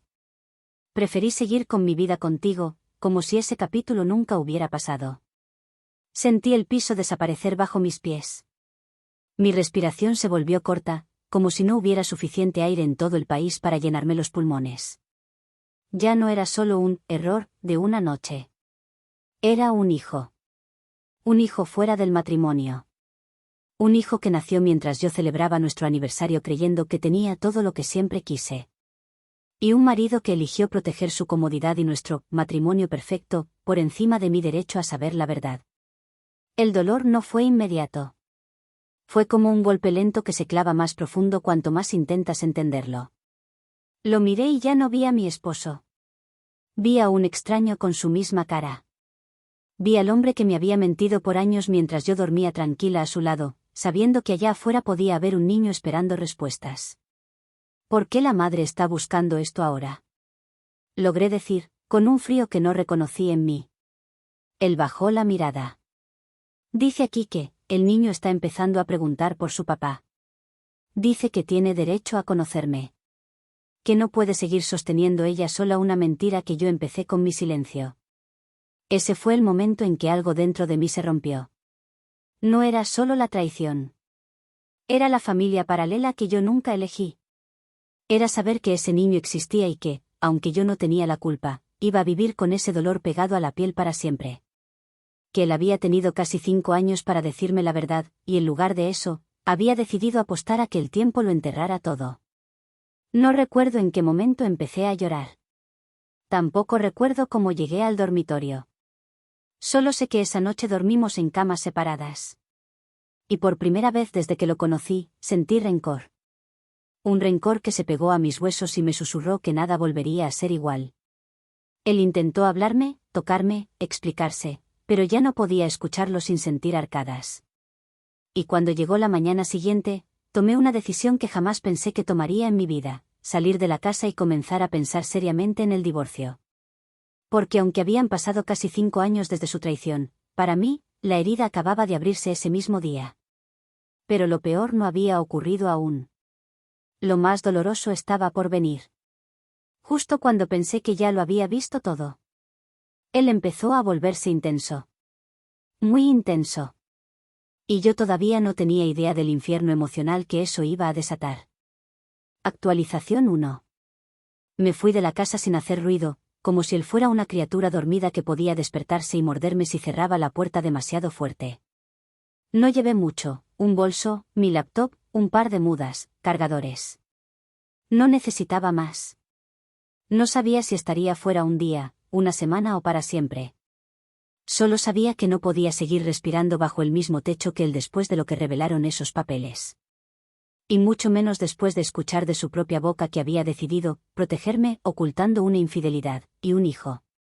Me instalé en un pequeño apartamento de una amiga que estaba de viaje, un lugar temporal, silencioso, donde el eco de mi propia respiración me resultaba extraño. No tenía ganas de hablar con nadie, ni siquiera con ella, así que le dejé un mensaje corto: me quedaré en tu lugar unos días. Te cuento después. Gracias. Ni explicaciones, ni detalles. No tenía energía para más. Ese primer día fuera, mi teléfono vibró sin descanso. Mensajes de él. Llamadas. Notas de voz. Al principio no las abrí. Solo miraba la pantalla vibrar sobre la mesa, sintiendo como mis manos se tensaban con cada notificación. Era una mezcla de rabia, asco y una tristeza tan profunda que me hacía sentir físicamente débil, pero al final, esa voz interna, la que siempre busca entender aunque duela, me obligó a escuchar una de sus notas de voz. Por favor, contéstame, no me dejes así, te necesito. Tenemos que hablar. Esto no significa lo que crees. No puedo perderte. Dime dónde estás. No estoy bien. Por favor, solo, por favor. La escuché entera, sin llorar. Ese era el problema, yo ya no lloraba, ahora solo sentía un vacío enorme, como si hubiera perdido la capacidad de procesar emociones complejas, y ese tono desesperado suyo, no me conmovía. Me irritaba, porque no había desesperación cuando él tuvo la oportunidad de decirme la verdad. No había súplica cuando aquella mujer estaba embarazada. No había llanto cuando él decidió que su silencio era más cómodo que mi derecho a elegir qué hacer con la verdad. Las horas pasaron y mi silencio parecía encender algo oscuro en él. Los mensajes cambiaron de tono, de suplicantes a insistentes. De insistentes a algo más denso, más inquietante. Dime dónde estás. Necesito verte, no puedes desaparecer así. Esto nos afecta a los dos, tienes que hablar conmigo. Era como si le hubiera arrancado una máscara, ese lado controlador, posesivo, que siempre estuvo ahí latente pero quieto, ahora tenía espacio para crecer. Y mi silencio lo estaba alimentando. Lo sabía, y aún así no quería responder. Esa tarde, decidí hacer algo que él nunca hizo por mí, buscar ayuda real. Llamé a una terapeuta que una compañera de trabajo me había recomendado tiempo atrás y agendé una cita urgente. Cuando me preguntó cuál era el motivo de consulta, apenas pude decir. Mi matrimonio acaba de explotar, y yo no tengo idea de quién es el hombre con el que he vivido. Mientras hablaba con la terapeuta horas después, sentí algo que no había sentido desde que abrí esa carta: claridad. Ella me dijo que mi reacción era normal, que estaba viviendo un duelo atrasado, que la infidelidad no se trata solo del acto sino del engaño sostenido, de haberme privado del derecho a decidir sobre mi propia vida. Y cuando escuché eso, comprendí por qué dolía tanto aunque hubiera pasado años atrás. Yo estaba recibiendo la traición en tiempo real. Esa noche, él volvió a llamar. Esta vez dejé que el teléfono sonara y que se escuchara en toda la sala, solo para recordarme por qué estaba ahí. La tercera vez que llamó, atendí. ¿Dónde estás? Fue lo primero que dijo, sin un saludo, sin respirar. No voy a decirte eso, respondí con calma, aunque mi voz temblaba. Necesito espacio, necesito entender qué quiero hacer con mi vida. Hubo un silencio largo. Después, su tono cambió. Más bajo. Más firme. Más intenso. Tú y yo no hemos terminado, dijo él. No voy a renunciar a este matrimonio, no voy a dejarte tirar todo por 5 años atrás. No puedes castigarme así, no puedes desaparecer. No estoy castigando a nadie, respondí. Estoy protegiéndome. ¿Protegiéndote de mí? Su voz se quebró, pero no sonaba triste, sonaba herida, casi ofendida. Sí. Respiró hondo, como si esa palabra hubiera encendido una herida abierta. Tienes que regresar a casa, dijo al final. No podemos manejar esto separados, te necesito aquí. No, dije inmediatamente. Necesito estar lejos. Necesito pensar en el divorcio sin que estés respirándome encima. Fue como poner una bomba sobre la mesa. ¿Divorcio? Repitió, como si la palabra le doliera físicamente. No voy a firmar nada, no voy a dejar que destruyas nuestra vida por algo que ya pasó. Lo que destruyó nuestra vida no fue lo que pasó, dije, sintiendo como mi voz quemaba. Fue que me lo ocultaste, fue que decidiste por mí, fue que seguiste conmigo sabiendo que había un niño en el mundo que era tu hijo y yo ni siquiera sabía que existía. Él se quedó callado. Respirando fuerte. Demasiado fuerte. No me busques, añadí. Y no vengas a verme. Y colgué.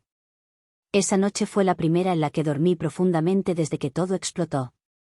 Y al despertar, preparé la maleta con más ropa, decidida a quedarme el tiempo que hiciera falta. Pero al salir al pasillo del apartamento de mi amiga, lo escuché. Unos pasos. Una respiración conocida. Una sombra apoyada en la pared, con las manos en los bolsillos. Él había encontrado donde estaba. Y lo peor era la expresión en su rostro. Ni tristeza. Ni culpa. Ni miedo. Era algo más oscuro. Algo que nunca había visto en él. Actualización 2. Estaba apoyado en la pared del pasillo, como si hubiera llegado hacía un rato y estuviera dispuesto a quedarse el tiempo que hiciera falta. Su postura no era violenta, pero sí había algo inquietante en ella, los hombros tensos, la mandíbula apretada, los ojos fijos en mí con una mezcla de desesperación y determinación que me hizo retroceder un paso antes de siquiera pensarlo. Sentí un escalofrío recorrerme la espalda. No porque pensara que me haría daño, sino porque ese no era el hombre con el que me casé. Era alguien distinto, alguien atravesado por la culpa, el miedo y una intensidad que no sabía cómo manejar. ¿Cómo me encontraste? Logré decir, tratando de mantener la voz firme. Él no respondió de inmediato. Me estudió, como si quisiera confirmar que realmente estaba ahí, que no era un espejismo en esa puerta estrecha iluminada por un fluorescente frío. No iba a quedarme sentado sin saber dónde estabas, dijo finalmente, como si fuera una razón suficiente. Llamé a tu hermana. Llamé a tu madre. Nadie sabía nada. O eso decían. Así que revisé la app para localizar el teléfono. Sentí un golpe seco en el pecho. Había cruzado un límite sin siquiera pestañear. Eso no estaba bien, dije, retrocediendo un poco más. No, respondió, avanzando apenas un paso. Pero tampoco está bien que me dejes afuera. Que decidas sobre nosotros sin siquiera hablar conmigo. Que me castigues como si yo fuera un monstruo.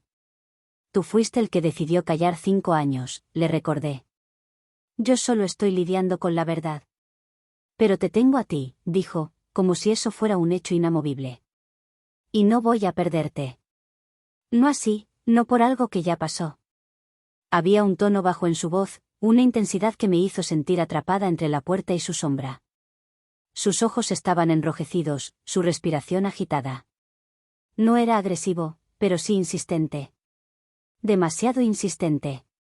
Como si quisiera convencerme por agotamiento emocional.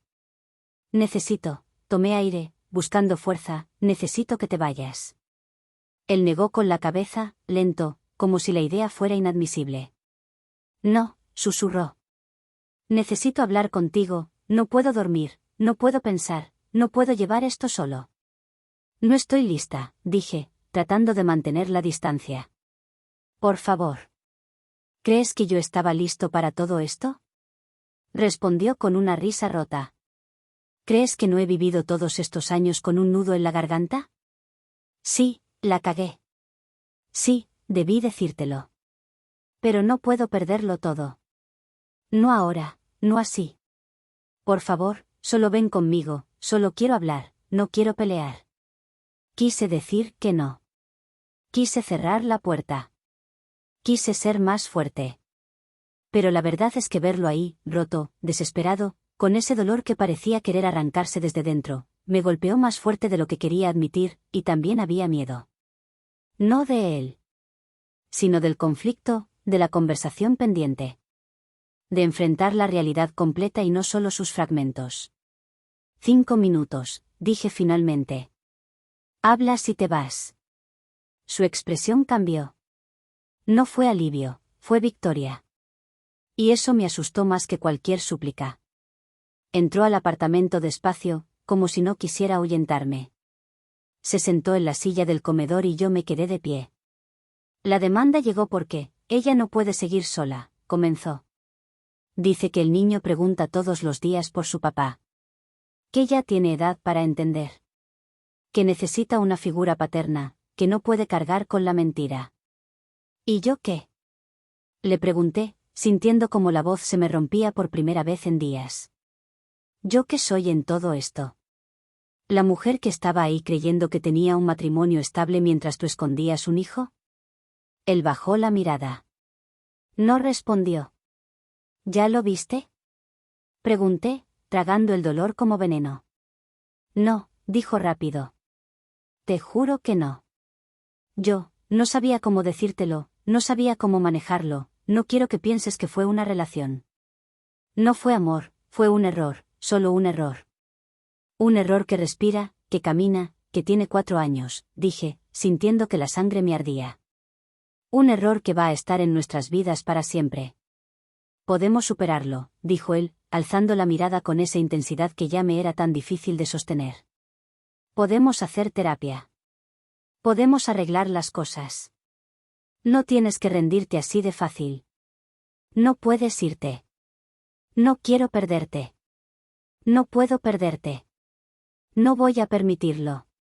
Hubo un silencio largo. Tenso. Pesado.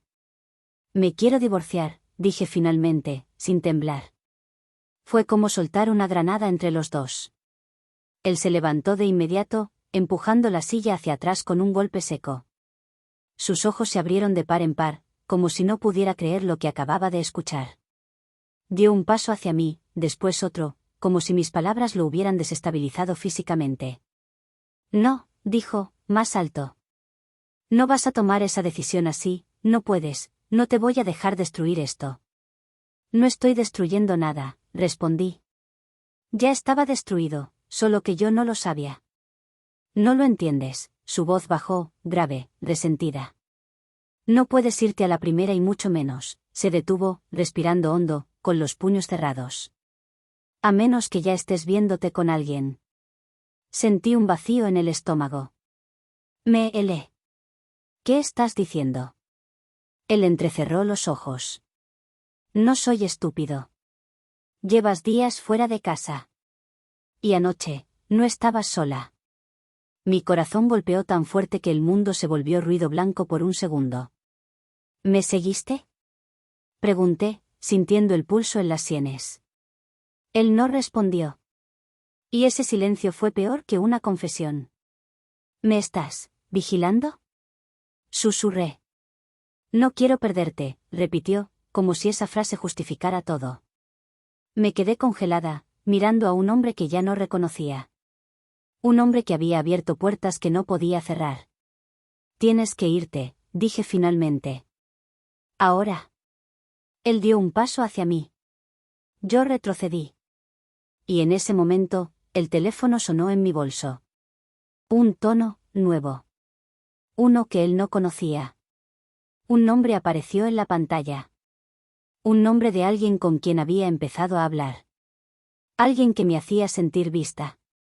Y el cambio en el rostro de mi esposo fue inmediato. Oscuro. Peligroso. Como si ese nombre hubiera detonado algo que ni yo ni él estábamos preparados para enfrentar. ¿Quién es?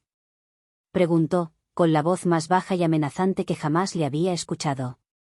Ahí supe que lo peor aún no había empezado. Actualización final.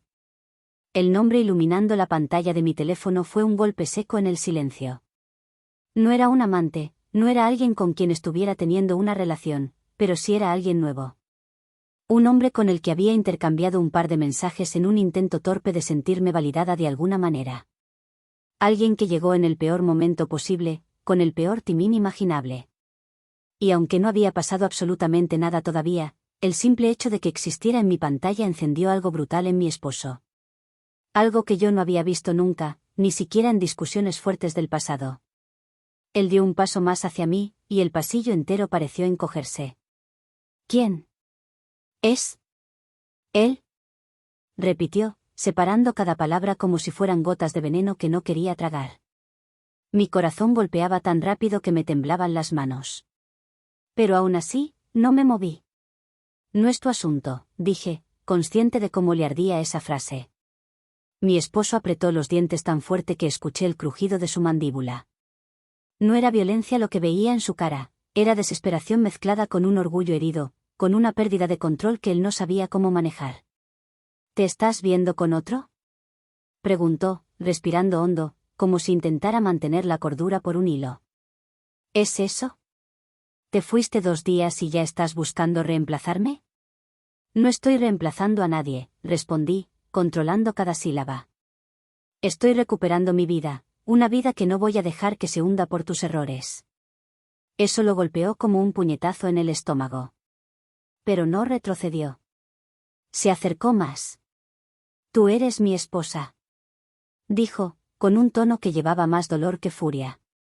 Mi esposa. ¿Crees que voy a quedarme mirando mientras otro hombre te escribe? ¿Mientras otro hombre te consuela por un error que fue mío? No. Yo te conozco. Tú no eres así. No vas a destruir lo nuestro por despecho. No estoy actuando por despecho, dije, sintiendo como algo en mí finalmente se alineaba. Estoy actuando por supervivencia. ¿Supervivencia? Se rió sin humor. ¿Necesitas sobrevivir a qué? ¿A mí? A lo que hiciste, a lo que ocultaste. A lo que soy ahora después de esto. No puedo seguir casada contigo, no puedo reconstruir algo que nunca tuvo cimientos reales. No puedo criar, amar, o convivir con un hijo que llegó a mi vida por una mentira. No puedo, y no quiero. Fue entonces cuando lo vi romperse. No con lágrimas. No con gritos. Con silencio. Un silencio que pesaba como plomo. Pensé, susurró, finalmente, que ibas a luchar por nosotros. He luchado durante 5 años sin saber que estaba luchando sola, respondí. Ya no me toca seguir remendando las ruinas de tus decisiones. Él bajó la cabeza, respirando como si el aire quemara. Después, levantó la mirada con los ojos vidriosos, pero esta vez sin esa intensidad oscura. Solo, derrotado. ¿Estás saliendo con él?, preguntó, ya sin fuerza en la voz. No, respondí. Pero podría pasar y lo que es peor para ti, ya no siento culpa por pensarlo. Ese fue el tiro de gracia. Lo vi bajar los brazos, literalmente. Como si hubiera perdido una guerra que él mismo comenzó. No puedo perderte, susurró, casi sin voz. Ya lo hiciste, respondí. Ni uno de los dos habló después. Él salió del apartamento sin mirar atrás, caminando como si llevara 1000 kilos sobre los hombros. Y cuando cerró la puerta, el silencio finalmente se sintió sagrado, no amenazante. 2 semanas después, firmé la primera parte de los papeles del divorcio. Él no puso oposición. Solo envió un mensaje corto. Haré lo que pidas, solo no me odies. No respondí. El niño lo conoció meses después. Me enteré porque él mismo me lo contó en un mensaje largo que no abrí por completo. No me correspondía meterme u opinar, no era mi batalla. No era mi responsabilidad. Y aunque dolía imaginarlo integrando un niño a su nueva vida, me repetía que yo no tenía por qué cargar con lo que él había construido a espaldas mías. Yo, por mi parte, seguí adelante. No con prisa, no con culpa. No con necesidad de salir a citas por venganza, aunque lo pensé. Sino con una calma que tuve que reconstruir pedazo por pedazo. Y sí, eventualmente conocí a la persona que me había mensajeado esa noche. No al día siguiente, no para lastimar a nadie, sino cuando mis heridas empezaron a cerrar y dejé de sentir que mi valor dependía de ser la esposa fuerte, que perdona todo. Hoy, meses después, puedo decir algo que jamás pensé que diría. Perderlo fue lo mejor que me pasó. No porque se lo deseara. No porque quisiera verlo sufrir. Sino porque al final entendí que el amor no se sostiene con secretos, con silencios, con hijos ocultos, ni con intensidad disfrazada de arrepentimiento. Mi nombre ya no está unido al suyo en ningún documento. No compartimos casa, ni sueños, ni culpas. Solo un pasado que no deseo repetir. Y cada noche, cuando cierro los ojos, agradezco la carta que llegó a mi puerta aquel día. Porque aunque destruyó mi vida, pude dejar de vivir en una mentira y esa sí fue mi decisión.